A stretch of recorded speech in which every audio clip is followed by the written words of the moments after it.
What do you think about Ryan's article? So Ryan's article about the funding, right? Yeah.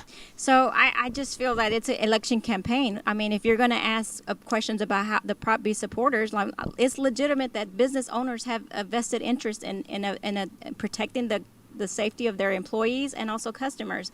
And if they're not safe, of course, I would do the same. I would have paid 10 times more if I had money to do that.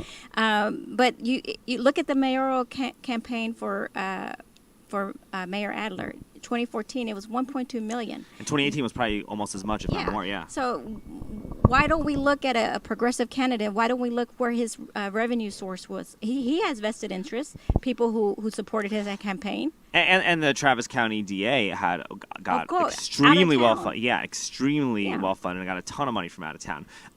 But to Ryan's credit, though, Ryan does bring that up.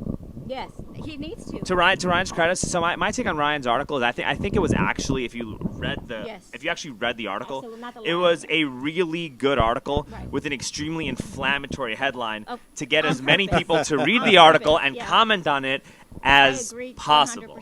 100%. But what he did a really good job of equally presenting both sides. Yeah. He talked about how Adler donated $10,000. I always confuse thousands and millions. I don't know why, but he donated $10,000 to Homes Not Handcuffs.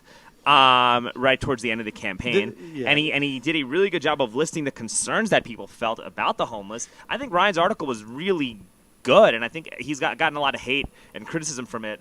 It's a little bit unduly, and I think it's because of the headline, and the headline is probably getting people to not even read it. But I think you also got to ask yourself, it's not like the other side doesn't have an audience. They do, and it's not like the audience is poor. Audience, a very large number of progressives in this town have money.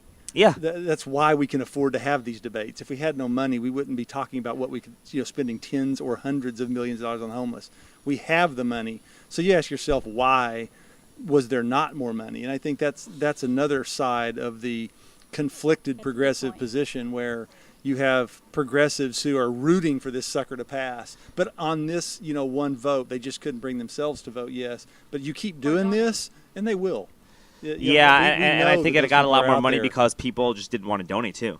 And that could have also been the case. That's right. The withholding is a way of voting with your kind of pocketbook. That is because Homes Not Handcuffs and all of these progressive organizations are actually really good at raising money. Absolutely. When they Why want to be couldn't good you at raise raising money money about this? It's because people didn't want to donate money.